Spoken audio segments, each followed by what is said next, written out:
La responsabilité sociétale, c'est la gestion des risques. Je ne sais pas s'il y a un moment précis où on se dit « Ah tiens, il faut qu'on fasse un virage ». Dans cette entreprise, chez Pietre, c'est arrivé au moment où il y a eu la transmission. Maintenant, c'est comment est-ce qu'on va réussir à mettre ça en application, comment est-ce qu'on va réussir à passer à l'action et réussir à se sentir concerné, même lorsqu'on est une petite entreprise.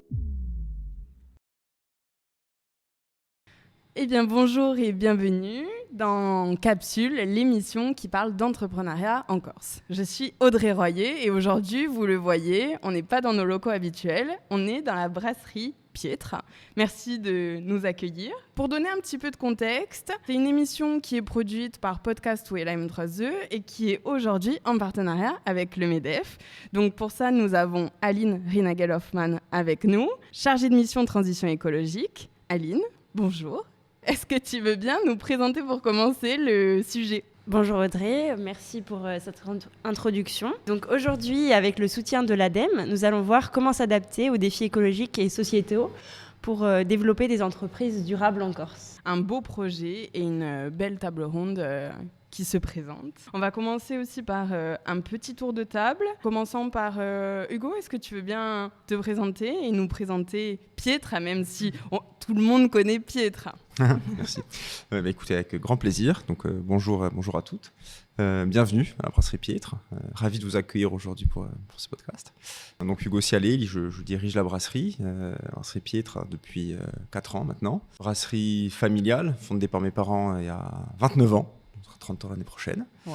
Et en fait, moi, c'est une brasserie qui est sur ce site depuis toujours et dans laquelle j'ai grandi, dans laquelle j'ai toujours vécu. J'ai passé mon enfance, mon adolescence, ma jeune adulte et puis maintenant j'y travaille. Pietre, c'est une bière corse, faite en Corse, qui naît d'un projet, alors on aura le temps d'en parler un peu plus tout à l'heure, mais qui naît d'un projet, l'idée de ma mère, comme ça, de se dire, tiens, il y a des fans de bière et il n'y avait pas de bière en Corse. Ouais. Et voilà l'idée, comme ça, d'en créer une. Pourquoi on n'en crée pas une, quoi ? Exactement. Incroyable. C'est parti de là. Ouais, super. On en reparlera tout à l'heure et tout au long de cette table ronde. Marina, est-ce que tu veux bien te présenter, nous dire qui tu es et ce que tu fais ? Alors, avec plaisir. Bonjour à tous. Moi, j'ai créé il y a quelques années un cabinet de conseil en responsabilité sociétale et territoriale des entreprises. Pendant quelques années, comme j'étais en polyactivité, notamment dans le secteur des boissons, le cabinet avançait tranquillement. Et à présent, je suis en train de le développer, d'où mon souhait d'être avec vous aujourd'hui pour vous donner mon premier retour d'expérience et aussi voir comment maintenant aller un petit peu plus vite sur cette transition durable. Ok, super. Tu es notre experte RSE du jour. J'ai la pression. On peut le dire. Je vais essayer d'être claire. Est-ce que tu veux nous présenter du coup le MEDEF pour terminer cette introduction ? Donc le MEDEF Corse, c'est une organisation patronale qui compte plus de 270 adhérents. Qui réunit jusqu'à 800 entreprises via les fédérations, les différentes fédérations qui adhèrent. Et aujourd'hui, on est une organisation patronale à l'image de ce que c'est que le tissu économique corse, avec plus de 80% de nos adhérents qui comptent moins de 50 salariés. Donc on est quand même sur un portefeuille d'adhérents, en tout cas des entreprises qui sont principalement des TPE, PME. Et aujourd'hui, ça fait 1 an et demi que grâce à l'ADEME et à l'ADEC, nous accompagnons ces entreprises dans leur transition écologique. En fait, le MEDEF a pour vocation, ou en tout cas pour objectif, de se placer comme facilitateur pour ces TPE-PME, facilitateur de la transition écologique, en leur apportant toutes les données nécessaires pour mettre le pied à l'étrier, notamment lorsqu'il n'y a pas d'ingénierie en interne qui est dédiée à ce sujet-là. On va commencer directement dans le vif du sujet. Je me suis dit que c'était bien de commencer par un petit état des lieux. On va donner un contexte. On pose les bases. Qu'est-ce qui fait qu'une entreprise fonctionne ? C'est quoi une entreprise qui marche, qui est pérenne, qui est viable ? C'est une question c'est une question vaste. C'est pas simple d'y répondre. La première problématique d'une entreprise, c'est de se dire comment j'adresse un marché, avec quelle offre de produit ou offre de service. Et qu'est-ce qui est différenciant et quelle valeur ajoutée je peux essayer d'amener à un marché existant Donc ça demande une analyse précise du marché, construire une offre aussi en fonction, maîtriser un savoir-faire. Et tout ça, ça prend du temps à mûrir et il faut faire du temps son allié, je pense. Je vais prendre l'exemple de la brasserie Piètre. Donc quand mes parents ont l'idée de faire une bière corse, bon déjà la bière en Corse, ça n'existe pas vraiment, c'est pas un produit vraiment consommé, on est plus sur un territoire de consommation de vin ou de boissons anisées. La bière, pas vraiment ses lettres de noblesse. La bière en France aussi, de manière générale, n'est pas extrêmement bien perçue. Très peu de brasseries, il reste une dizaine de brasseries en France, quand aujourd'hui il y en a 2500. Ouais, Et il y a eu un essor, il y a eu un vrai essor. Donc à ce moment-là, comment on fait en fait pour sonder le marché si il n'y a pas trop de données? Il y a assez peu de données, donc on sonde le marché, mais avec les moyens du bord, ils ont peu de moyens, donc ils prennent de l'information à droite, à gauche, vont voir des clients, des distributeurs, mais il n'y a pas forcément de religion forte à ce moment-là qui émerge en se disant « Ah oui, c'est sûr, on a un projet qui va cartonner ». C'est même plutôt l'inverse. Okay. C'est même plutôt tout l'inverse. Tout le monde leur dit bon, il n'y a pas de légitimité. Parce que aujourd'hui, la bière régionale, la bière locale, elle est ancrée dans le territoire, en Corse, même en dehors. On en voit de partout. Il y en a sur le continent, il y en a en Italie, il y en a dans le monde entier. Mais il y a 30 ans, il faut se remettre dans le contexte où faire de la bière en Corse, c'est impensable. Il n'y a pas la légitimité brassicole. Ceux qui savent faire de la bière, c'est les Belges. C'est les Allemands, un peu en Alsace, mais en Corse, pas du tout. Il n'y a pas la légitimité pour même adresser le marché et faire le produit. Et donc, en fait, quand ils commencent à réfléchir, à étudier un petit peu le marché, ils se disent, mais qu'est-ce que c'est qu'une bière corse ? Quel est le sujet ? Comment est-ce qu'on fait une bière corse ? Effectivement, il y a la notion d'ancrage local qui est forte. La partie différenciante, j'y viens, c'est de se dire, qu'est-ce qu'une bière corse ? Et avant tout, c'est de se dire, qu'est-ce qu'une bière ? Et en fait, la bière, c'est la plus vieille boisson de l'histoire. On retrouve des traces de bière en Mésopotamie, il y a plus de 5000 ans, et c'était le moyen qu'avait trouvé chaque cité, mais sans communiquer entre elles, pour conserver l'eau et les céréales. Ils mettaient les céréales dans de l'eau, chacune de leur côté, en fait, elles croupissaient. Mais quand vous les mettiez ensemble, vous aviez des levures sauvages qui arrivaient. Alors, je ne vous garantis pas la qualité du produit, mais vous aviez quand même des levures sauvages qui arrivaient, ça faisait une fermentation, vous aviez de la bière, et vous aviez réussi à conserver l'eau et les céréales. Et en fait, c'est ça l'ancrage, c'est de se dire comment est-ce que, avec une matière première locale, on arrive à faire un produit. Et la bière, à ce moment-là, s'appelait l'arbre à pain. Et chez nous, qu'est-ce qui s'appelle l'arbre de vie ? Le châtaignier. Et là, le lien était fait. Le trait d'union entre la Corse et la bière était fait via la farine de châtaigne. Et ça, c'était l'idée. Mais ensuite, qu'est-ce qu'on apporte de plus au marché ? Parce qu'il existait assez peu de produits à ce moment-là, des typologies de produits. Vous aviez soit des bières blondes très classiques. Bon, si vous arrivez avec une bière blonde très classique, ça vous coûte 4 fois le prix de l'affaire vous n'apportez rien. Soit à l'époque, il y avait également d'autres produits, c'était juste des bières typologie belge, bière forte à 8-9 degrés. Vous buviez en Corse une bière à 9 degrés, il fait 38 degrés sur la plage, vous buvez une bière à 9 degrés, vous ne buvez pas deux. Je pense qu'on veut une petite sieste après. Exactement. Et donc en fait, toute leur analyse a été de se dire, il faut qu'on arrive à réconcilier ces deux mondes, entre la bière très légère, mais qui est buvable, et qui est donc celle qui va être consommée. Et en même temps, la bière très spéciale, qui a une typologie gustative, mais qui elle est peu consommée. Et comment est-ce qu'on réconcilie ces deux mondes ? Comment est-ce qu'on fait en sorte d'avoir une bière à la fois buvable et en même temps qui a une vraie typologie gustative ? Et là, la valeur ajoutée au marché, elle était là. Cette offre produit arrive et... Alors, ils prennent comme leur bâton de pèlerin parce que pendant 10 ans, c'est un peu la traversée du désert. Et oui, parce qu'en fait, il faut de la persévérance. Il faut de la persévérance, il faut aller... le consommateur, il faut lui faire comprendre que la bière, c'est aussi un beau produit, qu'on peut prendre beaucoup de plaisir en consommant avec modération de la bière, et qu'il y a aussi des belles émotions qui peuvent en émerger.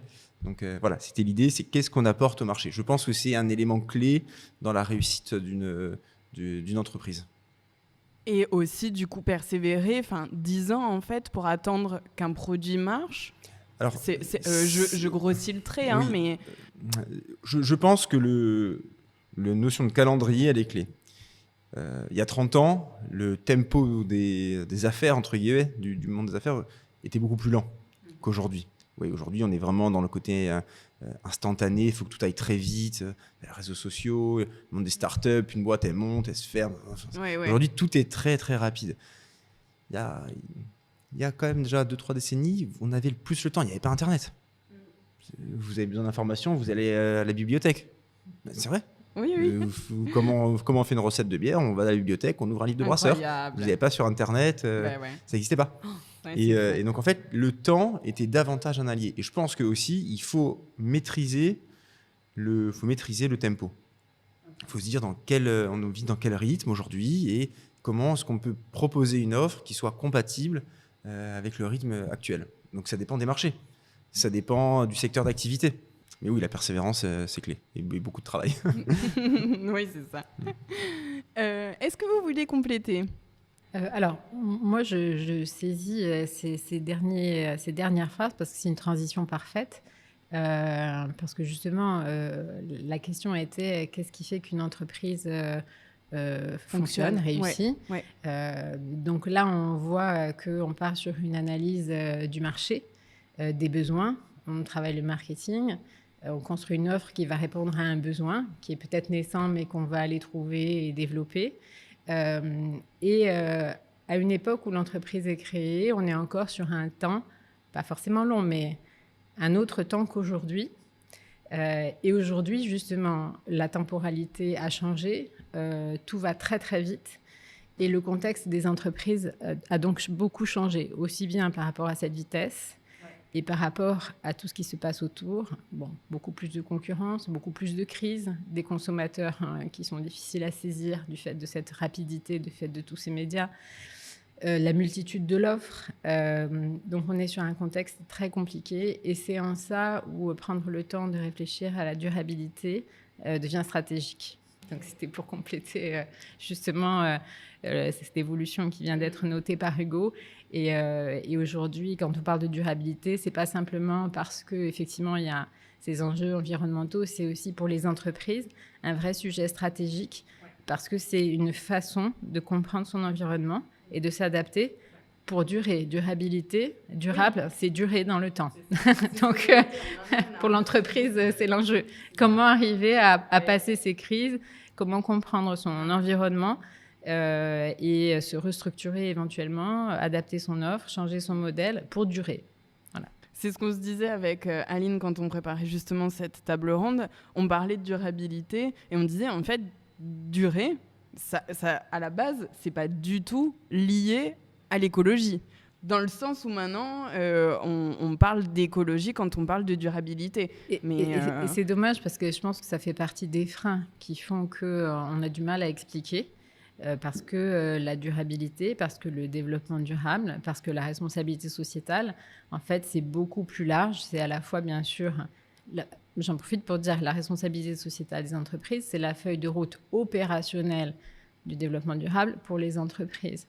Le développement durable, c'est 3 piliers. Il y a bien sûr la partie économique avec la création de richesse sur un territoire, mais c'est aussi la partie effectivement environnementale où on gère ses impacts et on n'épuise pas les ressources. Et la partie sociale, effectivement, où là, il y a toutes les notions de précarité, de bien-être, d'équité.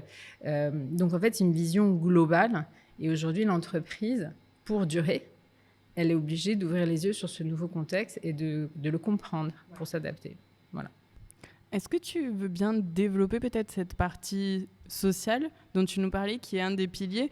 La partie écologique, on va plutôt la voir dans la deuxième partie du podcast. Qu'est-ce qu'on peut dire sur la partie sociale pour une entreprise?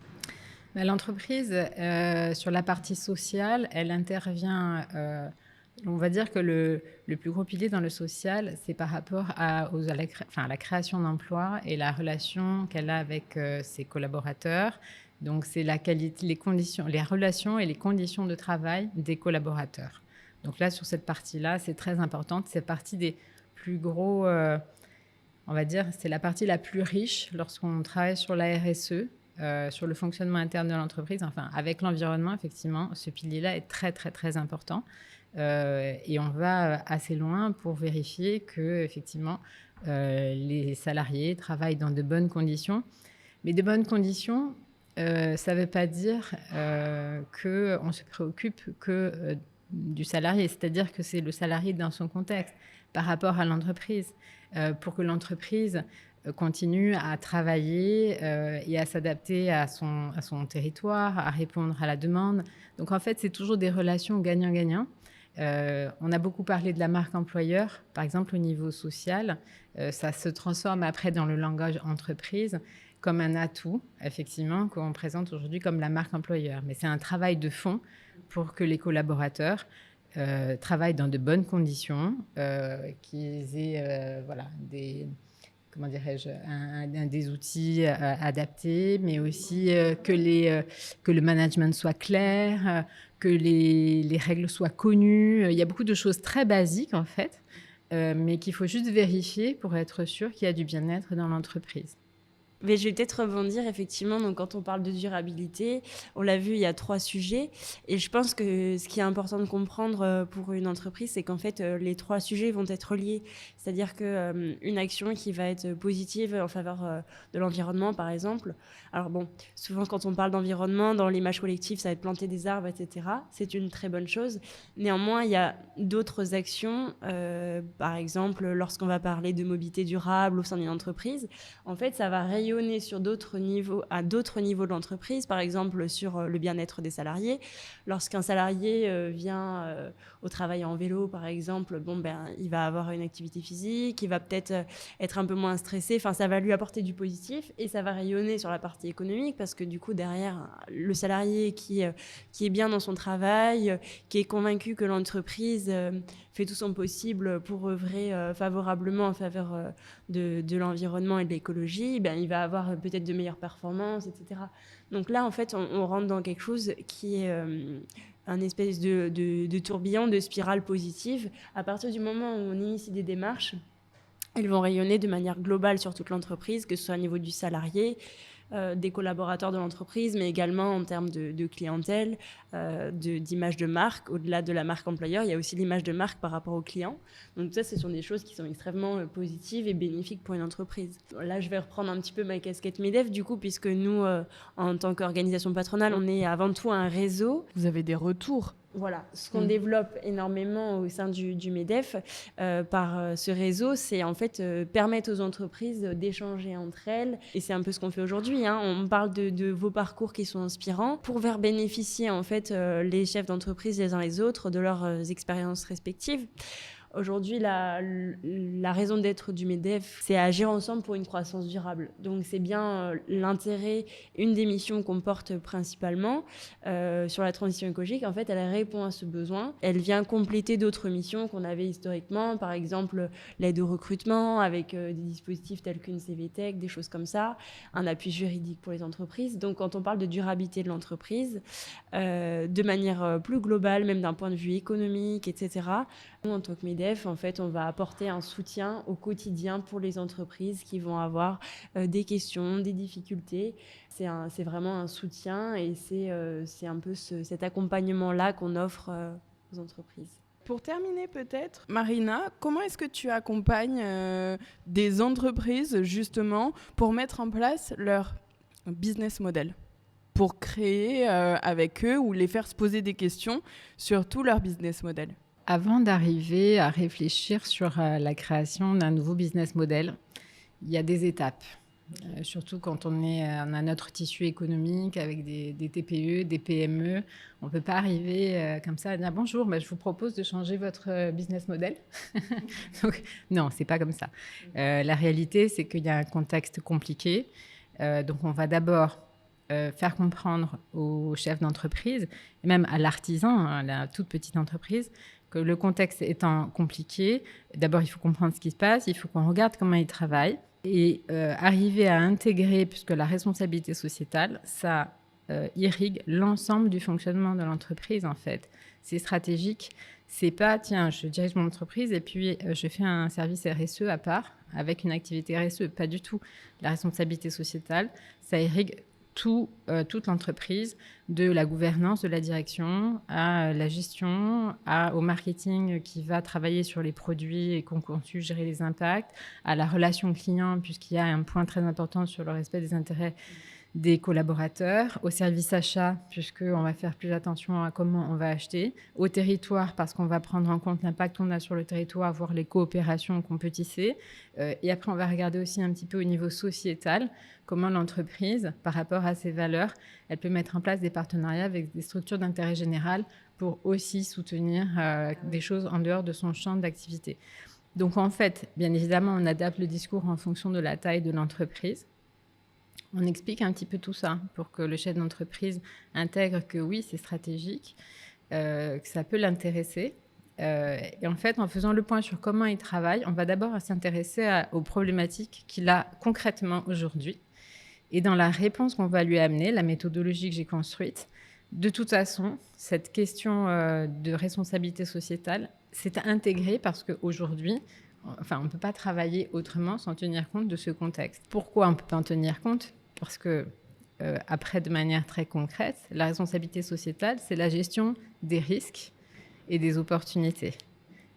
Je ne pense pas qu'un chef d'entreprise, quelle que soit la taille de son entreprise aujourd'hui, puisse te dire non, j'en ai pas besoin. Voilà. Donc en fait, et aujourd'hui, en fait, les risques, il y en a une multitude. Il faut les connaître pour pouvoir se préparer à éventuellement gérer des crises, donc être plus résilient, et puis du coup, être libre pour pouvoir saisir les opportunités. En fait, voilà, ça va ensemble. C'est pour ça que c'est un levier de performance. Donc, en adaptant le discours, on explique ce qu'est la responsabilité sociétale. Il y a une acculturation, il y a un petit temps de formation. Ensuite, on travaille un petit peu, j'accompagne les entreprises pour développer les sujets, monter un petit peu le niveau de maturité. Et quand il y a une maturité suffisante, je propose l'accompagnement à la labellisation. Parce que c'est là où, alors toute ma démarche, c'est parce qu'au bout, je sais qu'on peut aller à la labellisation. Et donc, il y a un cadre, un cahier des charges qui est très complet et qui permet de montrer où on va.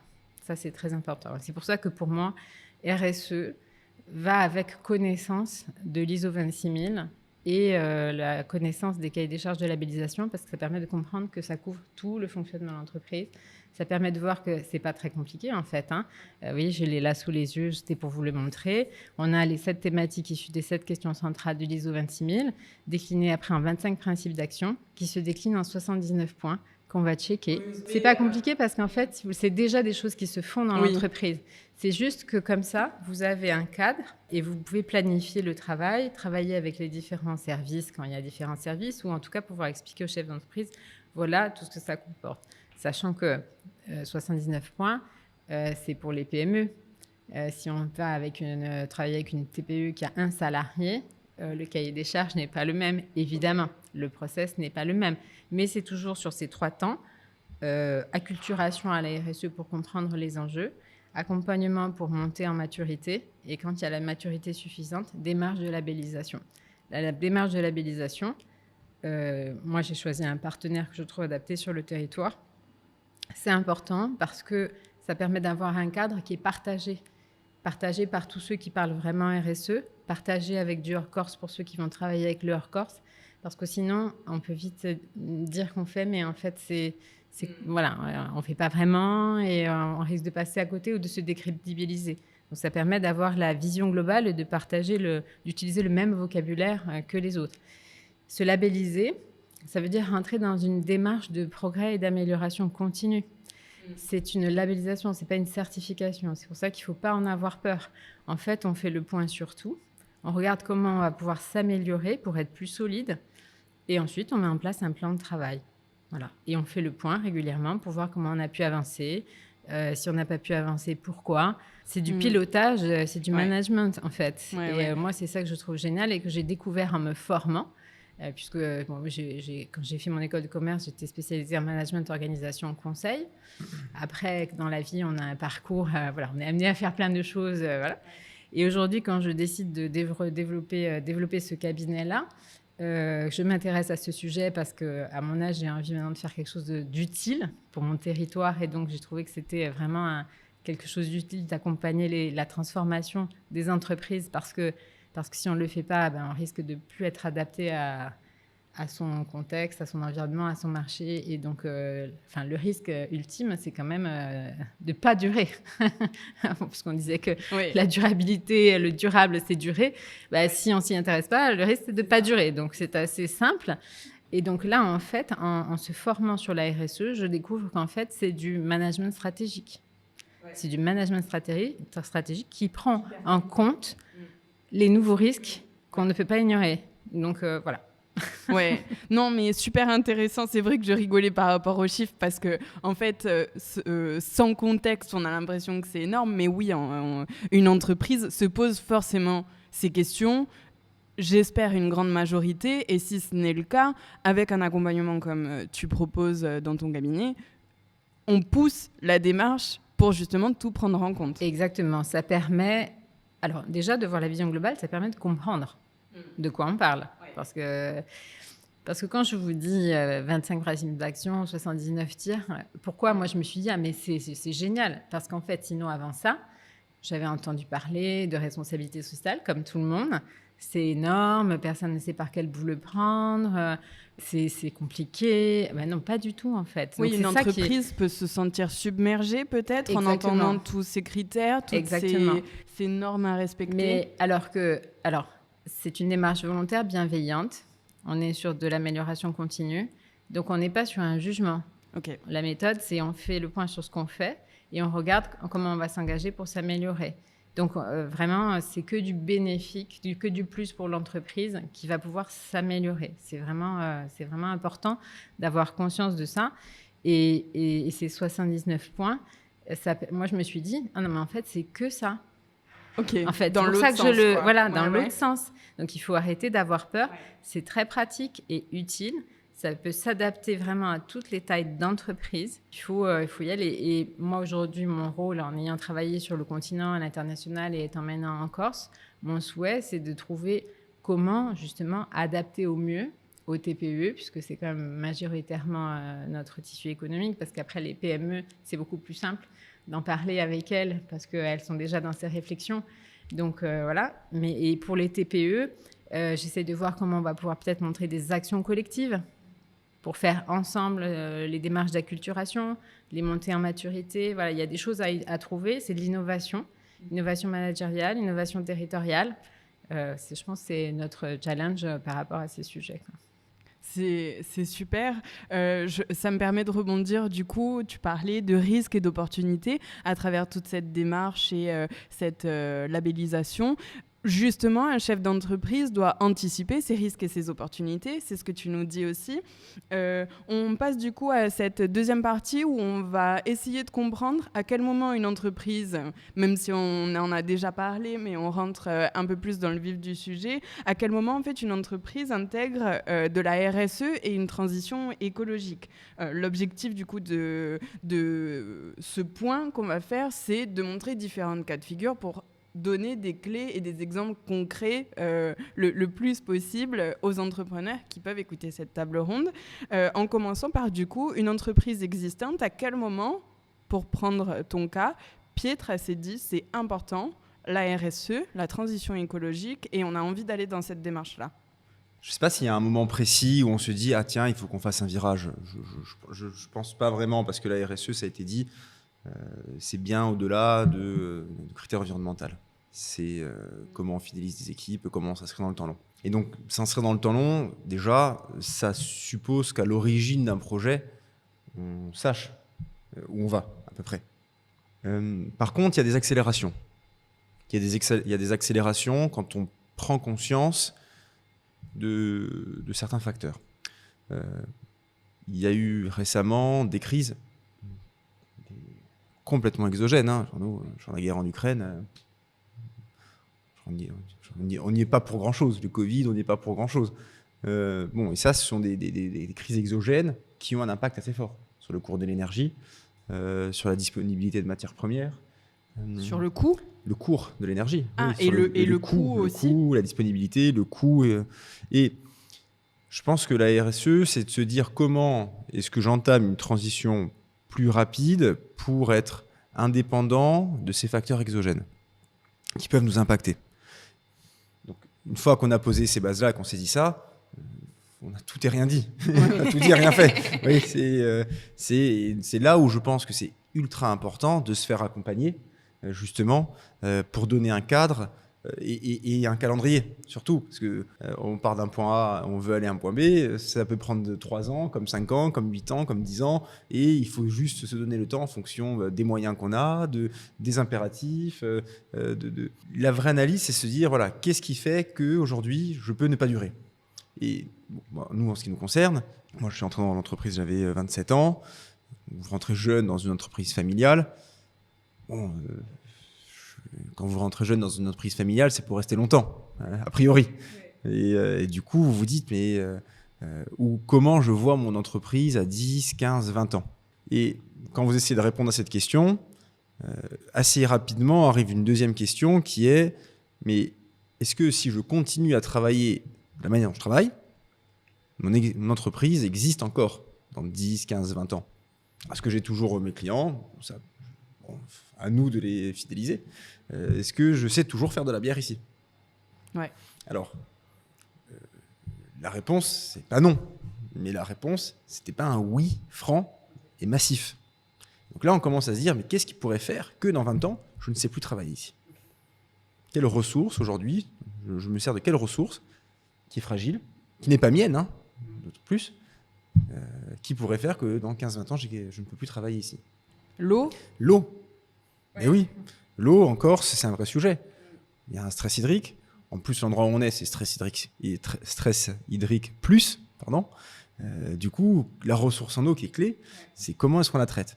Bon, nous, il y a une nappe phréatique qui est immense, avec une quantité d'eau immense, et qui exerce une pression sur de potentielles infiltrations d'eau de mer qui pourraient déstabiliser, perturber la nappe, qui, encore une fois, je le répète, ne nous appartient pas. Donc, c'est un bien commun, collectif. Donc, alors évidemment, on est suivi de très près, on regarde ça quotidiennement, mais il y a quand même un vrai sujet, un sujet de pérennisation d'entreprise au travers de la ressource en eau. Comment est-ce qu'on peut répondre à ça ? L'électricité, le gaz. On sait que sur notre commune, dans 10 ans, il y a potentiellement plus de gaz. Moi, on me coupe le gaz, je ferme la brasserie. Le CO2. On se sert beaucoup de CO2 à la brasserie pour pousser la bière dans les conduites, pour inerter des cuves après les avoir nettoyées. Bon, il y a un fournisseur de CO2 en Corse. Demain, il y a une tempête de vent, comme aujourd'hui, le bateau ne peut pas venir. J'ai plus de CO2. Je ferme la brasserie. Donc en fait, il y a énormément de facteurs exogènes qui peuvent avoir un impact sur votre entreprise et comment vous vous dérisquez par rapport à ça. Et nous, ce qu'on a essayé d'entamer, c'est un peu une trajectoire sur 3 piliers. Le premier pilier, c'est la frugalité. C'est moins consommer. Pour faire 1 litre de bière, il faut qu'on consomme moins de gaz, moins d'électricité et moins d'eau. Donc on a réduit drastiquement. C'est un process, c'est plusieurs optimiser choses. un process. Alors c'est plusieurs choses. Déjà, il y a des investissements qui permettent de moins consommer. Typiquement, on va récupérer de l'énergie à un moment donné, on va la stocker et on va la redispatcher ailleurs pour consommer moins. Donc on est dans une notion de circularité énergétique. Donc ça, c'est plutôt technologique. Après, d'un point de vue process, ça va être de se dire, bon, on se sert d'eau pour nettoyer les cuves. Est-ce qu'on a besoin de 3 litres ou de 2 litres ? Donc on commence à analyser en fonction de la typologie de produit, la typologie de nettoyage, le jour de la semaine, la température extérieure, les capteurs à droite à gauche. Bon, on se dit, tiens, en fait, on va passer, au lieu de mettre 3 litres, on va en mettre 2,5. Mais vous faites ça sur beaucoup de points. Et ça vous permet de réduire de façon assez considérable. Donc la frugalité, je pense que c'est clé. Déjà se dire, nous consommons moins, soyons moins en besoin. Le deuxième point, c'est de se dire, il nous reste des besoins, mais essayons de les maîtriser. Soyons autonomes sur le besoin.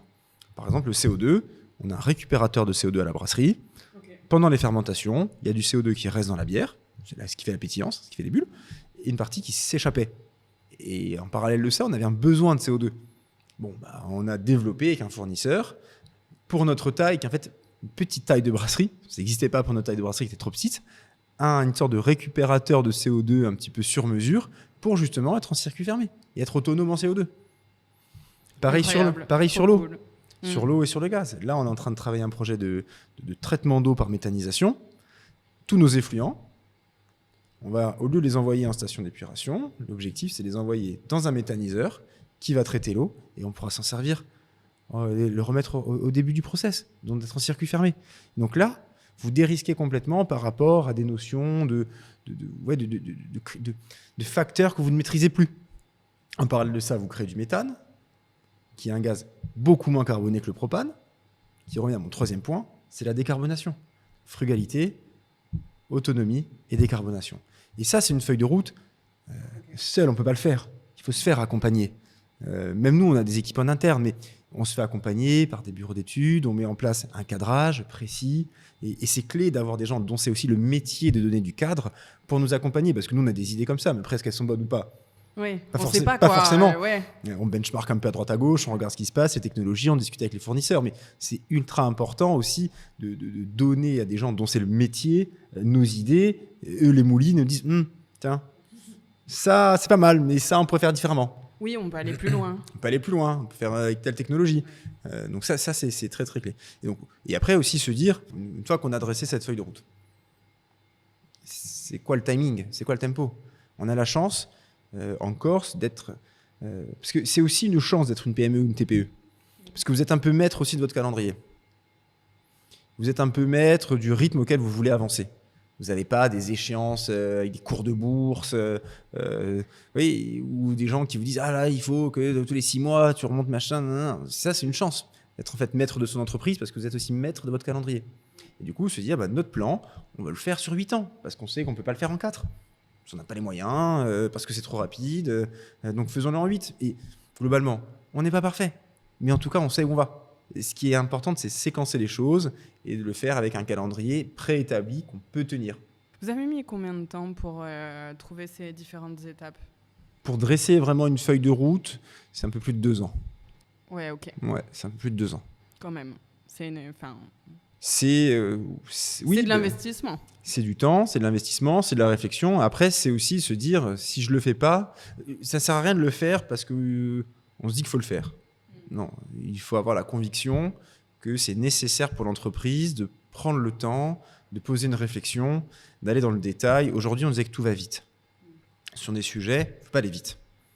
Sur des sujets, il faut se poser, il faut lire ce qui se passe, il faut se renseigner, il faut être curieux. Et notamment quand ça devient un peu technique, quand on parle d'énergie, de traitement d'eau, on ne peut pas faire les choses rapidement. Donc 2 ans en même temps, c'est long, mais c'est en même temps bien, parce que ça veut dire que la réflexion a eu le temps de se faire. On a eu le temps de mûrir les projets. Et pas se dire, ok, il y a une solution, la première qui arrive, et puis on la prend, et puis c'est bon. Oui, il faut se dire, mûrissons la réflexion. Super. Merci beaucoup pour ce gros partage d'expérience qui est vraiment précieux. Est-ce que vous voulez rebondir ? C'est sûr que c'est une feuille de route qui est assez exemplaire et intéressante, et c'est important justement de l'expliquer pour montrer que c'est possible et que chez nous, on peut avoir ces réflexions, qu'il y a des gens autour qui peuvent aider. Mais déjà, il faut que le chef d'entreprise il se dise « Tiens, là, j'ai envie de réfléchir à ça, il y a quelque chose. » J'ai assisté à une explication de cette histoire par Hugo lors d'un petit déjeuner à Avil. Et en fait, en écoutant la genèse du projet, comment ça a été mûri, sa mise en place, et puis, comme on a dit, qu'on a été sur de l'amélioration continue, c'est pas fini. Il y a encore plein de choses probablement qui vont être imaginées.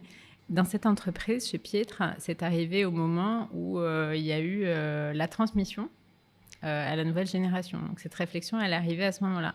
Et c'était pour rebondir sur ce que tu nous as dit, à quel moment on s'intéresse à la RSE. En réalité, il y a beaucoup d'opportunités pour se dire là, c'est le bon moment. Ça peut être, dans ce cas-là, par exemple, un projet enthousiasmant pour un repreneur. Donc là, en plus, c'est une transmission familiale, une nouvelle génération qui arrive et qui, exactement, c'est ce qui s'est passé, s'est posé la question. Quand je l'ai écouté, quand j'ai écouté son témoignage, je me suis dit, mais c'est un vrai sujet au moment de la transmission d'entreprise, c'est le projet qui peut porter la transmission parce qu'on revoit les process, on revoit tout et on a un bel objectif commun. On s'approprie aussi peut-être un peu mieux une entreprise qui a vécu pendant 25 ans sans nous. encore une fois, nous, ça n'a pas été un virage. Je pense qu'en Corse, déjà, de manière un peu générale, c'est un peu de notre ADN, d'essayer de préserver une terre qu'on aime, qui est sublime, et d'avoir le moins d'impact possible. Voilà, je pense que c'est un peu dans l'ADN de chacun ici, de se dire on est dans un territoire qu'il faut qu'on sache préserver. Il y avait déjà des choses qui se passaient dans l'entreprise. Après, est-ce que l'entreprise avait la maturité pour accélérer? Est-ce que c'était je ne sais pas, mais en tout cas, il y a eu une accélération qui a été faite. Je pense aussi que, pour rebondir sur ce que vous disiez, effectivement, la notion, quand une nouvelle génération arrive, soit elle joue des coudes, soit elle se dit quelle va être ma valeur ajoutée, comment est-ce que j'essaye d'amener un petit peu ma pierre à l'édifice, ce qui n'est pas simple. Et du coup, moi, ça n'a pas été évident de suite. Ça n'a pas été, tiens, j'arrive et je veux dire, il faut moins consommer d'eau. Non, pas du tout. Ça prend du temps, ça demande de bien connaître son entreprise, dans son intimité, et surtout de se projeter dans le temps long, ce qui est peut-être le plus dur, à mon avis, aujourd'hui, à avoir cette capacité à dire où est-ce que je suis dans 10 ou 15 ans. Ce qui est assez complexe, parce qu'on vit des moments assez erratiques d'un point de vue national, européen, mondial. On est une sorte de succession de crises, et donc on a l'impression d'être en permanence en train de piloter à vue nos business, ce qui est pas simple et ce qui empêche de se projeter. On sort d'une crise Covid, pendant une guerre, il y a encore autre chose, et on se dit, bon, allez, là, je vais avoir 2 ans, un peu de tunnel, et après ce tunnel, ça va aller, et puis on se reprend un tunnel, et c'est ça le plus compliqué. Et en parallèle de ça, il faut se dire, ok, bon, on se prend des tunnels tous les 2 ans, mais c'est pas grave, il faut quand même voir à 10 ans. Ouais. Et c'est ça, je trouve, le plus dur. Et c'est là où se faire accompagner, c'est clé.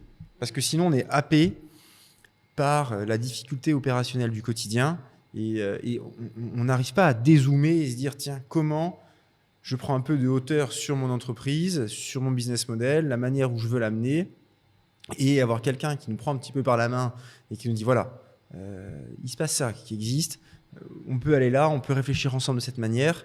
Moi, je trouve que c'est crucial. Et en plus, cette personne apporte un cadre qui, lui, va vous mettre un petit peu sur des rails et qui va cadrer vos pensées. Alors là, c'est vraiment... Nous on l'a fait, et c'est vraiment très bien. Je voulais qu'on parle de, quand on est une entreprise déjà établie, comment on fait pour intégrer au bout d'un moment de la RSE, et quand on se crée, est-ce qu'il faut le créer dès le départ, ou est-ce qu'il faut avoir un temps au début pour en intégrer? Alors, je pense que c'est très important dès le départ de s'acculturer. On n'a pas forcément les moyens, l'énergie, l'équipe, on est TPE, on doit tout faire en même temps, etc. Mais c'est important de s'acculturer à ces notions, de comprendre que c'est stratégique, de comprendre le monde dans lequel on vit. Enfin, ça paraît évident, mais parfois on peut avoir la tête un petit peu dans le guidon. Donc donc même dès le départ à la création d'entreprise, c'est important de comprendre ces sujets. Et très vite, on va monter en compétences, on va gagner en maturité. Et donc assez tôt dans la vie de l'entreprise, on peut aller jusqu'à la démarche de labellisation, parce qu'en fait, c'est un guide et c'est un cadre.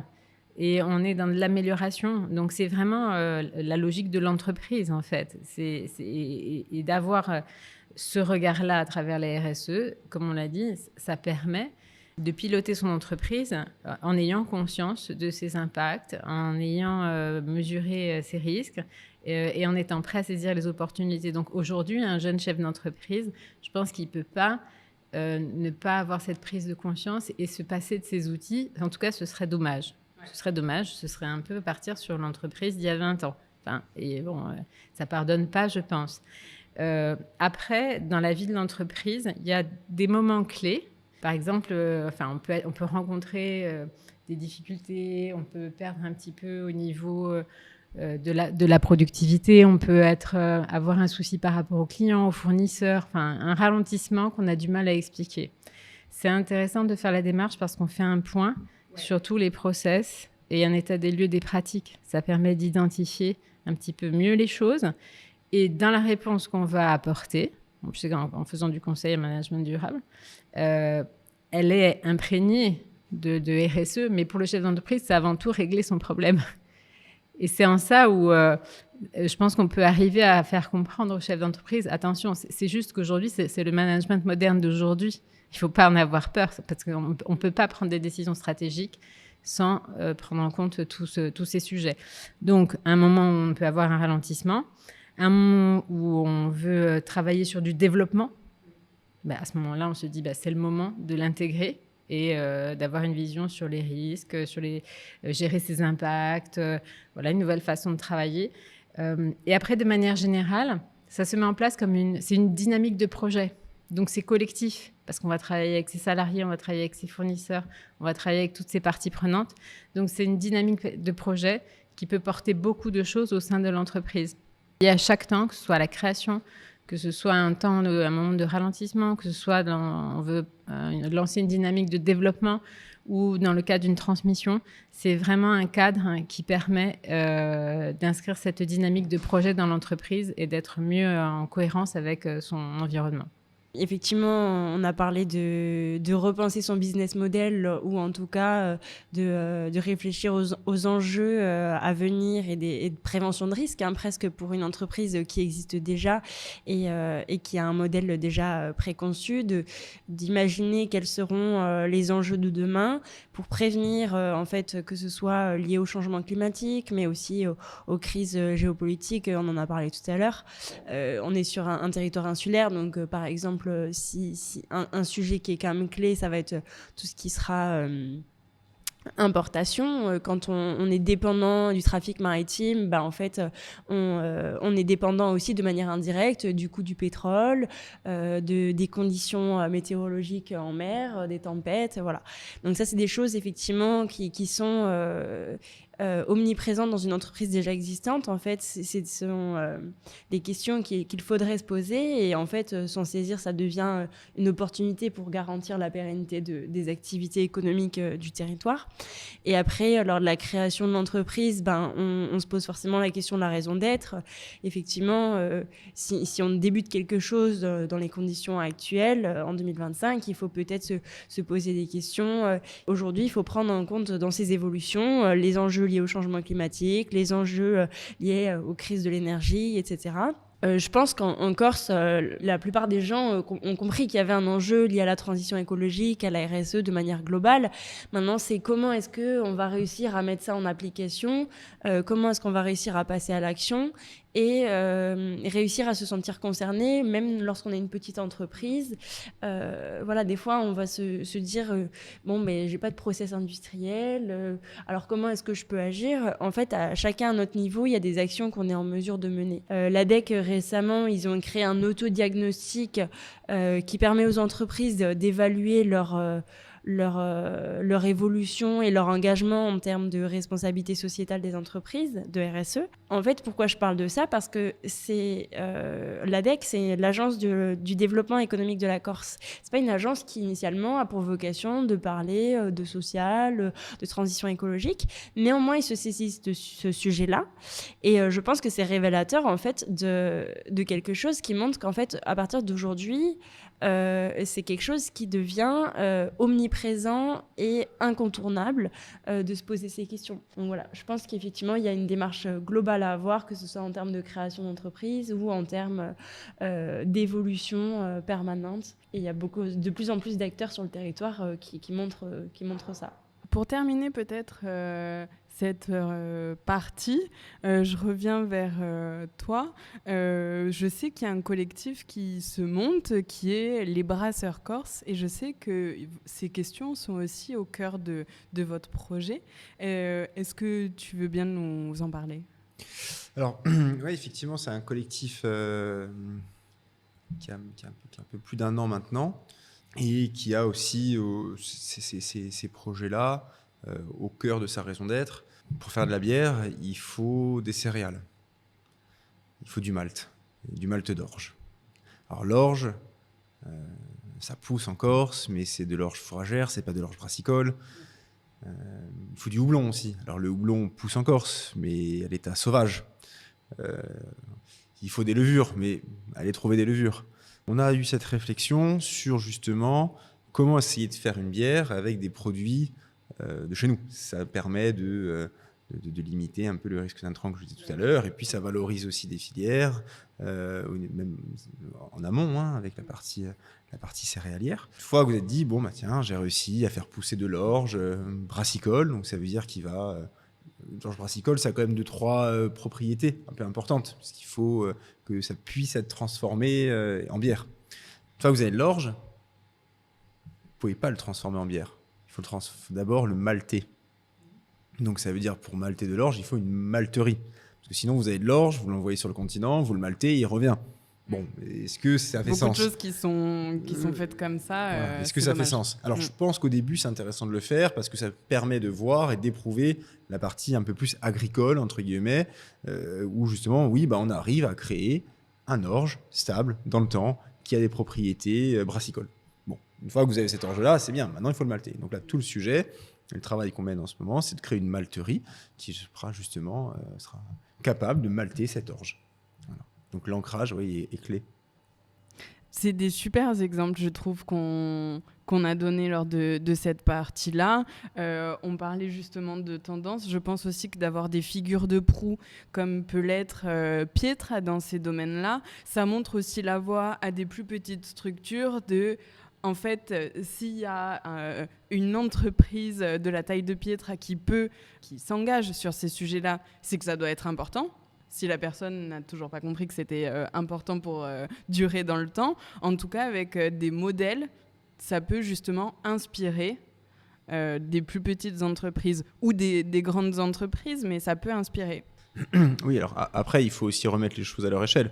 C'est-à-dire que Pietra, c'est pas non plus, ça reste une petite entreprise et du coup, je pense aussi qu'il ne faut pas que ça effraie une TPE de se dire ah bah tiens, je suis pas une PME donc je peux pas le faire. Non, une TPE peut le faire aussi. Que, oui, effectivement, une PME a plus de moyens. Hein, c'est un peu ce que vous disiez tout à l'heure. Une PME a plus de moyens. Moi, je mets des équipes. Je peux allouer du temps de la bande passante de mes équipes à ces sujets-là. Et elles sont ravies de le faire. Et du coup, partager l'ensemble des équipes aussi sur le terrain sont très contentes qu'on ait ces dynamiques-là. Mais je pense aussi que faut aussi que ça soit... Pour les TPE, il ne faut pas que ce soit, on se dise, ah non, on n'a pas la taille, donc on ne peut pas le faire. Non, voilà, tout le monde peut y aller, tout le monde peut le faire. Je voudrais répondre juste rapidement sur l'exemple de la coopération avec les brasseurs, parce que là, on arrive sur le dernier maillon. C'est un petit peu la cerise sur le gâteau lorsqu'on parle de développement durable et de responsabilité sociétale. Il faut savoir que donc, on a dit que la RSE, c'était la feuille de route opérationnelle du développement durable pour les entreprises. Développement durable, c'est 17 objectifs de développement durable qui ont été signés, validés, inscrits dans le marbre lors des accords de Paris. Le dernier ODD, le DD 17, c'est les partenariats pour arriver à atteindre tous les autres objectifs. Les partenariats, ça veut dire de la coopération entre les organisations. Et une fois qu'on a regardé un peu son fonctionnement en interne, la clé après, pour un avenir durable, pour nous tous, c'est probablement la coopération. Voilà, donc c'est vraiment un sujet très important qui peut faire l'objet d'un podcast à lui tout seul. Oui. Mais c'est très bien qu'on ait abordé le sujet parce que ça fait partie de la responsabilité sociétale des organisations. Avoir en tête que la coopération, c'est vraiment notre avenir. On va passer sur notre troisième et dernière partie où justement on va essayer de citer un peu des grands points clés. On parlait de l'ADEC justement qui propose un autodiagnostic pour des entreprises. Est-ce qu'on arrive à donner des clés concrètes et des moyens concrets pour une entreprise de se lancer dans la RSE pour terminer? Aujourd'hui, il faut savoir que donc, sur le territoire, les initiatives se multiplient. C'est des choses aussi qui du coup se démocratisent. Ça devient plus facilement accessible en termes de visibilité. Néanmoins, en termes de technicité, pour une TPE par exemple, ça peut être compliqué à gérer parce qu'en fait, il y a une multitude de dispositifs de financement, de dispositifs d'accompagnement technique, des diagnostics, il en existe tout un tas, et selon notre cas de figure, c'est parfois compliqué de se positionner, de dire celui-ci va être plus judicieux par rapport à mon entreprise. Donc voilà, ça c'est souvent quelque chose qui va effrayer les entreprises, peut-être empêcher aussi de passer à l'action. Moi je pense que le plus dur dans le passage à l'action, c'est d'initier la démarche. Là je vais parler de la mission que nous on opère au MEDEF Corse, donc on est soutenu par l'ADEME et l'ADEC, donc là on se positionne vraiment comme facilitateur. Et je vais peut-être finir ça avec un programme du coup qu'on a développé qui permet, après 1 an et demi en fait, d'échanges avec les entreprises sont perdues face à cette diversité d'offres qui existent. Ce parcours, il va identifier donc des priorités donner des exemples d'actions concrètes à mettre en œuvre en face, mais également un conseil, un traçage vers les différents dispositifs qui sont proposés sur le territoire, et aussi un carnet d'adresses qui va renvoyer vers tous les experts qui permettent de répondre à ces questions, d'aller plus loin avec vous, de faire des études de faisabilité, de voir ensemble vos business models lorsque vous avez la conviction de repenser de manière globale votre stratégie d'entreprise. Merci beaucoup de nous avoir parlé de ce nouveau parcours proposé par le MEDEF. Des clés concrètes qu'on peut donner à des entrepreneurs, par exemple l'importance peut-être d'investir tôt ou de dédier des ressources. Oui, investir tôt, effectivement. Il faut voir une entreprise comme une bâtisse. Il faut que les fondations soient saines, et plus on anticipe et on le pense tôt, plus on sera sur des fondations solides et on pourra essayer de grandir, et peu importe la taille de l'entreprise, c'est vrai. Je pense quand même qu'il faut rappeler qu'aujourd'hui, être chef d'entreprise en 2025, c'est pas simple. Il y a un contexte économique qui n'est pas évident, qui est soutenu par un contexte politique national pas évident, où la tendance à la consommation est plutôt récessive. Il y a eu des périodes inflationnistes, où effectivement les gens ont plutôt tendance à thésauriser qu'à consommer. Donc il y a un contexte qui n'est pas simple, et il ne faut absolument pas culpabiliser le chef d'entreprise dont la priorité c'est de sauver son business et de rester, de se solidifier. Il ne faut pas le culpabiliser. Il faut juste lui dire effectivement, c'est dur, c'est vrai, mais allons-y quand même.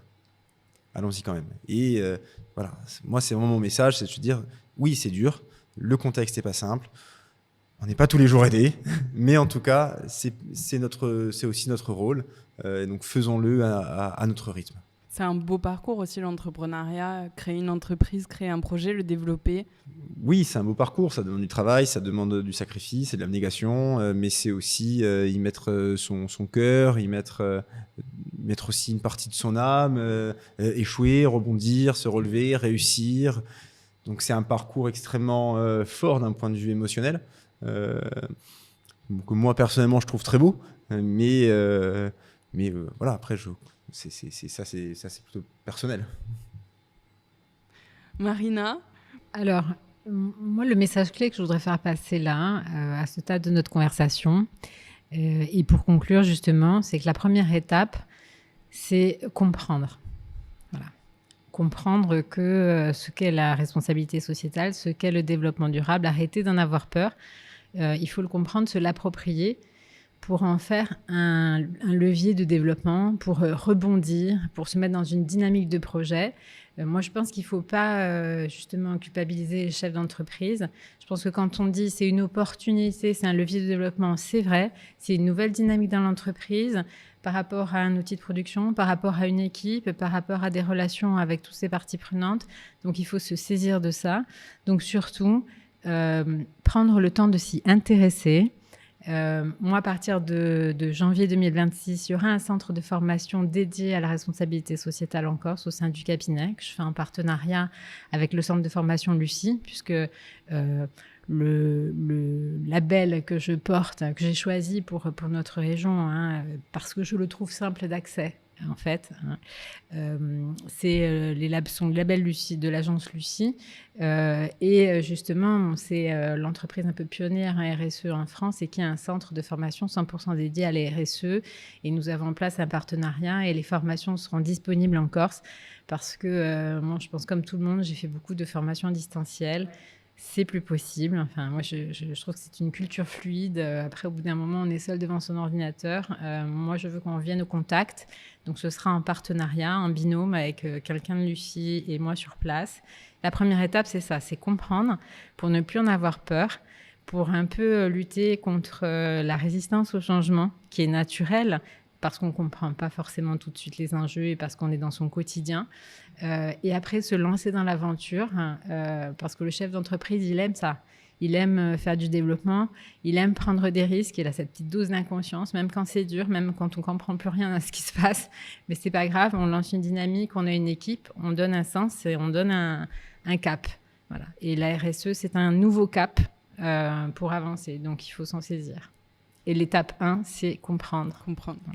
En tout cas, merci parce que je pense qu'on a compris beaucoup de choses aussi avec toi durant cette heure. On a compris beaucoup de choses avec vous. Est-ce que vous avez peut-être un dernier mot à dire avant de conclure ? Merci beaucoup en tout cas de prendre ces sujets en main parce que ils sont cruciaux, ils sont clés et effectivement on ressent quand même depuis quelques mois c'est moins au cœur du débat, moins au cœur des priorités. Pour autant, ça l'est toujours. C'est essentiel parce que le dérèglement climatique, il se vit quand même, le réchauffement climatique, il se fait. Voilà. Donc, c'est pas parce qu'on n'en parle pas que ça se fait pas. Donc, c'est bien merci de le laisser au cœur de merci l'attention. De nous avoir accueillis aussi. Et merci pour ce partage d'expériences et de pratiques. C'était très cool, très enrichissant. Merci beaucoup. Aline. Et pour finir, effectivement, je vais conclure en disant qu'il y a un enjeu qui est toujours présent et qui évoluera de la même manière que les entreprises corses évoluent. En fait, cet enjeu, il va évoluer progressivement. Donc, le plus dur, je pense que c'est de faire le premier pas. Et le premier pas, c'est peut-être de contacter qui que ce soit, un expert d'un organisme local qui agit en faveur de la transition ou un expert RSE, etc. Voilà. Donc, je pense qu'effectivement, la première étape, c'est de prendre contact avec quelqu'un qui va pouvoir vous conseiller et vous orienter. Savoir s'entourer d'experts, c'est ce qui permet en fait d'aller plus loin lorsqu'on ne maîtrise pas un sujet. Et merci pour avoir initié cette table ronde et l'avoir organisée. Merci à toi pour cette animation. Et puis, on espère que ça va pouvoir inspirer beaucoup de monde. Oui, on espère. Marina ? Une petite phrase, je crois qu'aujourd'hui, ce qu'on vient de faire, ça fait partie des actions nécessaires au démarrage. Pas de la prise de conscience, mais pour donner l'envie d'aller vers ces sujets, de ne pas en avoir peur et de se dire, mais là, j'ai une opportunité à saisir, en fait, donc je veux comprendre ce dont on parle. J'espère qu'on aura vraiment donné envie lors de cette table ronde. Du coup, ça nous a permis d'aborder 3 axes essentiels pour refaire un petit topo de tout ce qu'on a vu lors de cette table ronde.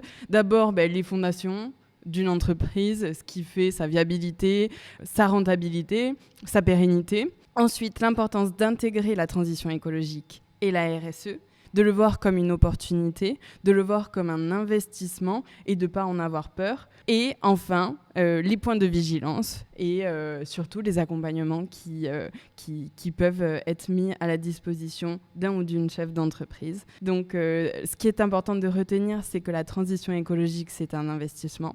C'est un levier de survie, d'adaptation, de performance et de différenciation pour les entreprises, insulaires ou pas. Alors, un dernier message aux entrepreneurs. Comme on l'a dit, commencez à agir, commencez à réfléchir, même petit, mais dès maintenant. Merci à vous tous pour ces belles paroles.